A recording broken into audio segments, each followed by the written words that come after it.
El presente trabajo únicamente tiene por objeto divulgar información que se considera potencialmente útil, así como motivar para la reflexión y la búsqueda de mayor conocimiento. En ningún caso debe ser utilizado para sustituir a profesionales en activo que se dediquen al ejercicio del derecho o cuya profesión tenga relación con los contenidos aquí expuestos. El autor declina toda responsabilidad por el uso inadecuado o las interpretaciones particulares que puedan derivarse de lo que aquí se muestra. Vamos a desarrollar una aproximación elemental al concepto de legítima defensa actualmente vigente en España. Empezaremos definiendo el concepto de violencia para adentrarnos después en la manifestación de esta en forma de agresión, lo cual nos dará pie para hablar de los bienes jurídicos protegidos, centrándonos en la idea de agresión física. Después hablaremos detalladamente sobre el concepto de legítima defensa y sus tres requisitos: agresión ilegítima, necesidad racional del medio empleado y falta de provocación por parte de quien defiende. Por último, terminaremos con unas reflexiones a modo de conclusión. Veamos cómo puede definirse la violencia. La Organización Mundial de la Salud, en su Informe Mundial sobre la Violencia y la Salud, contempla como definición de violencia: uso deliberado de la fuerza física o el poder, ya sea en grado de amenaza o efectivo, contra uno mismo, otra persona o un grupo o comunidad, que cause o tenga muchas probabilidades de causar lesiones, muerte, daños psicológicos, trastornos del desarrollo o privaciones. Nuestro ordenamiento jurídico considera ilícitas las acciones que generalmente pueden ser interpretadas como violencia ejercida de manera injustificada, innecesaria o desproporcionada. De manera más simplificada, el Word Reference define violencia como acción de utilizar la fuerza y la intimidación para conseguir algo. La manifestación de la violencia es la agresión. Veamos algunas definiciones de agresión. El Word Reference define agresión como ataque o acto violento que causa daño. La RAE la define como acto de acometer a alguien para matarlo, herirlo o hacerle daño. La Wikipedia recoge conducta hostil o destructiva cuya finalidad es provocar un daño a otro. A nivel jurídico, podemos citar la sentencia del Tribunal Supremo 8327/2007 que define violencia como toda creación de un riesgo inminente para los bienes jurídicos legítimamente defendibles. Veamos qué es un bien jurídico. Un bien jurídico es un concepto que hace referencia a todos aquellos aspectos valiosos que reciben la protección del sistema a través de una norma jurídica. Si no estuvieran protegidos por una norma jurídica, no serían bienes jurídicos, serían simplemente bienes. Entonces, son las normas jurídicas las que protegen los bienes jurídicos. Vamos a poner el caso que nos compete, una agresión física. Una agresión física ataca unos bienes jurídicos, como por ejemplo la integridad física y la vida, que es el bien jurídico más importante. Vamos a reparar acerca de cómo se protege este concepto a nivel internacional. Lo haremos de manera descendente, primero a nivel global, después a nivel europeo y después a nivel nacional. La ONU, en su Declaración Universal de Derechos Humanos, indica que todo individuo tiene derecho a la vida, a la libertad y a la seguridad de su persona. Y en su Pacto Internacional de Derechos Civiles y Políticos recoge que el derecho a la vida es inherente a la persona humana y que nadie será nunca sometido a torturas ni a penas o tratos crueles, inhumanos o degradantes. A nivel continental, esto mismo ya venía recogido tal cual en el Convenio Europeo para la Protección de los Derechos Humanos y de las Libertades Fundamentales. Estas ideas, que se recogen tanto a nivel global como a nivel europeo, inspiran y avalan la Constitución española de 1978 actualmente vigente.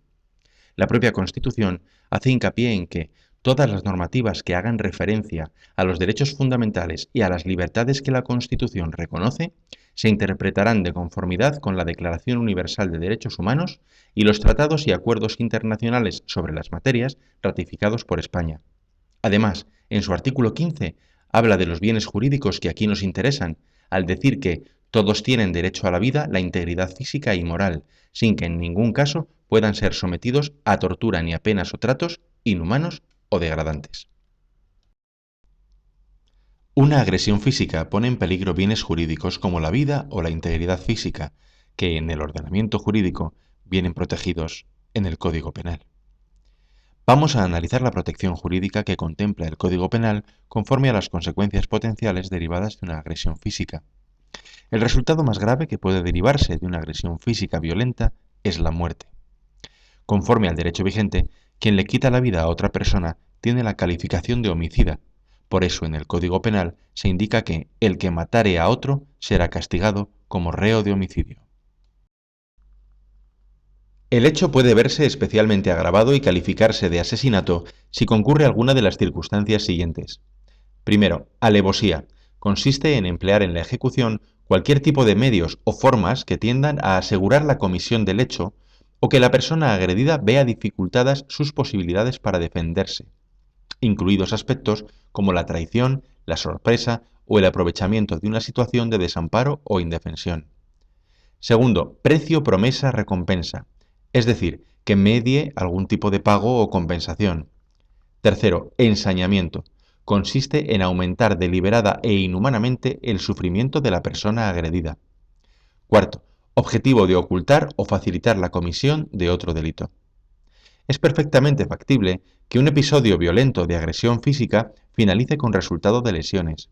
El Código Penal indica que el que por cualquier medio o procedimiento causare a otro una lesión que menoscabe su integridad corporal o su salud física o mental será castigado como reo del delito de lesiones. El Código Penal también indica que el que por cualquier medio o procedimiento causare a otro una lesión no incluida en el apartado anterior será castigado. En lo que respecta a este último aspecto, antes de su intensa reforma acontecida en 2015, el Código Penal hacía referencia explícita a las lesiones que no alcanzaban la calificación jurídica de delito y se quedaban, por tanto, en la categoría de lo que antes se entendía como falta. Antes de la reforma mencionada, el texto literal era: el que por cualquier medio o procedimiento causare a otro una lesión no definida como delito en este código será castigado. Aunque, como hemos visto, la violencia física tiene a menudo consecuencias negativas que derivan en daños de mayor o menor grado, como lesiones o incluso muerte, en términos de derecho no es necesario que un episodio de agresión violenta finalice con lesiones para que las leyes lo condenen y persigan.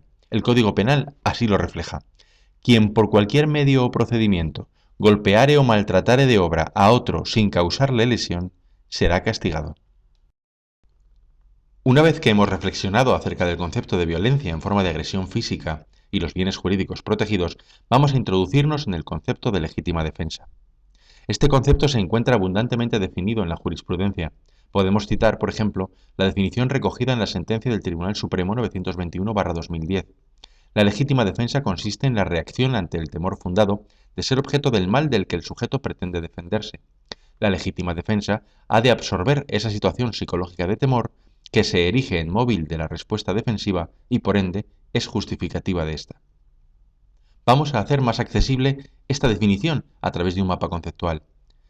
La legítima defensa es la reacción ante un temor fundado. Es la posibilidad de ser objeto de algún mal la que provoca ese temor fundado, que no es sino una situación psicológica que motiva y justifica una respuesta defensiva, es decir, una reacción. Para fundamentar el concepto de legítima defensa, el Código Penal recoge que carecerá de responsabilidad criminal el que obre en defensa de la persona o derechos propios o ajenos, siempre que concurran los requisitos siguientes. Primero, agresión ilegítima. Segundo, necesidad racional del medio empleado para impedirla o repelerla. Tercero, falta de provocación suficiente por parte del defensor. Es decir, que la legítima defensa tiene tres requisitos: agresión ilegítima, necesidad racional del medio empleado y falta de provocación. El primer requisito de la legítima defensa que menciona el Código Penal es la agresión ilegítima. Agresión ilegítima es una acción tipificada como antijurídica, que pone en riesgo un bien jurídico, por ejemplo, nuestra propia integridad física o la de terceras personas. Tipificada significa que está recogida dentro de la legislación vigente. Antijurídica significa que está incluida legalmente dentro de una forma de ilícito. La sentencia del Tribunal Supremo 7703/2011 define agresión ilegítima como ataque, conducta o acción actual, inminente, real, directo, inmotivado e injusto. Vamos a analizar brevemente cada uno de estos términos. Actual, que sucede en tiempo presente. La agresión está comprometiendo el bien jurídico. Eso hace necesaria y apremiante la defensa. Inminente, que amenaza con o está para suceder de inmediato. La sentencia del Tribunal Supremo 277/2010 dice que no existirá una auténtica agresión ilegítima que pueda dar paso a una defensa legítima cuando la agresión ya haya finalizado, ni tampoco cuando ni siquiera se haya anunciado su inmediato comienzo. Real, que tiene existencia objetiva y supone un riesgo auténtico para el bien jurídico. Directo, que tiene inequívocamente un objetivo de agresión. Inmotivado, que carece de motivo, es infundado. Injusto, que no es justo, es improcedente e ilícito. La propia sentencia del Tribunal Supremo 7703/2011 recoge que agresión ilegítima es toda actitud que pueda crear un riesgo inminente para los bienes jurídicos defendibles y que haga precisa una reacción adecuada que mantenga la integridad de dichos bienes. Es importante recordar lo expresado en sentencias como la sentencia del Tribunal Supremo 277/2010. No existirá una auténtica agresión ilegítima que pueda dar paso a una defensa legítima cuando la agresión ya haya finalizado, ni tampoco cuando ni siquiera se haya anunciado su inmediato comienzo. El segundo requisito de la legítima defensa que menciona el Código Penal es la necesidad racional del medio empleado. La sentencia del Tribunal Supremo 6474/2009 recoge una completa explicación de este término, al decir que la jurisprudencia señala que la necesidad racional del medio empleado para impedir o repeler la agresión constituye un juicio de valor sobre la proporcionalidad entre las condiciones, instrumentos y riesgos de la agresión y las propias de los medios y comportamientos defensivos, por lo que más que la semejanza material de los instrumentos o armas empleados, debe ponderarse la efectiva situación en que se encuentran el agresor y el agredido.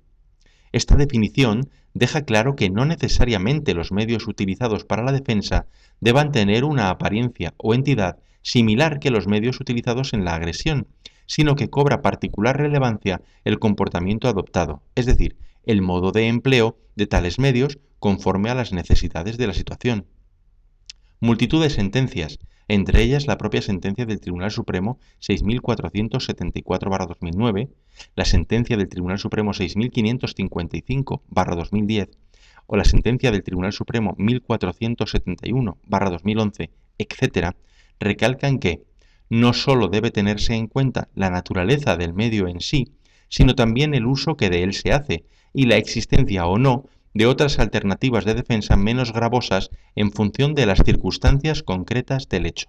Es decir, quien defiende debe valorar cuál de los recursos que tiene a su alcance le va a permitir repeler con garantías la agresión, de modo que los resultados finales producidos sean los menos graves posible. Sin embargo, como se viene explicando, es crucial valorar la situación dependiendo de la gravedad de cada caso concreto.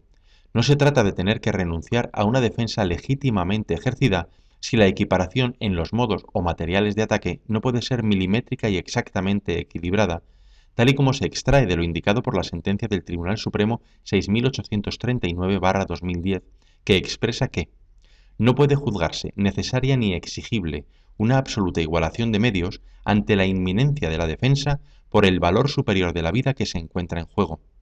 La sentencia del Tribunal Supremo 3922/2009 explica esta idea sosteniendo que la necesidad o proporcionalidad del medio empleado para defenderse ante una agresión ilegítima tiene que ver con la actuación concreta de la víctima y la efectiva disponibilidad de los medios defensivos que estuviera en condiciones de usar.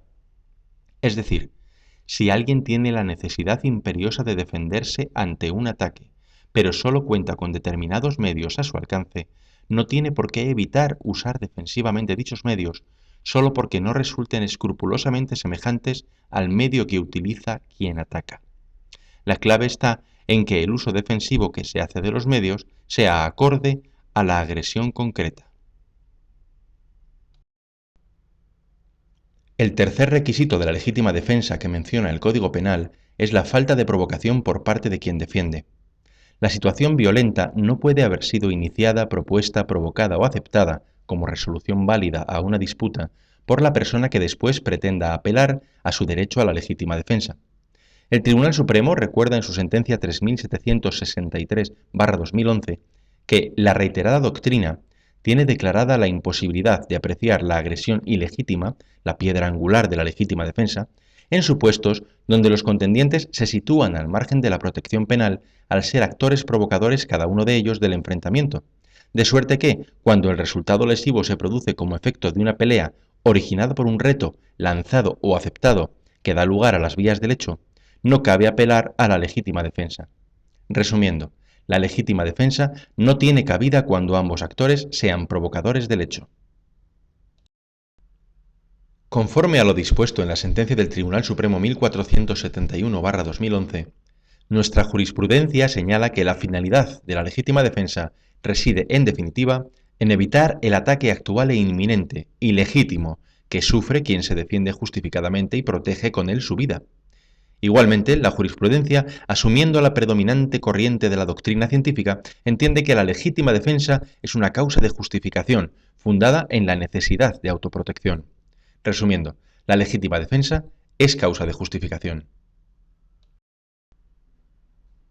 El derecho puede reconocer y avalar como legítimas las reacciones defensivas frente a una agresión. La legítima defensa es un concepto que permite recurrir a acciones que, de ser realizadas en otros contextos o fuera de los preceptos legales aquí explicados, podrían suponer nuestra incursión en un ilícito sin posibilidad de alegar circunstancias de atenuación o eximencia. Pero lo importante es comprender que la ley permite defenderse ante una agresión si se cumplen determinados presupuestos. En palabras de Luis Alberto Marco Alcalá, conviene conocer un principio general del derecho. El derecho no debe ceder ante lo injusto.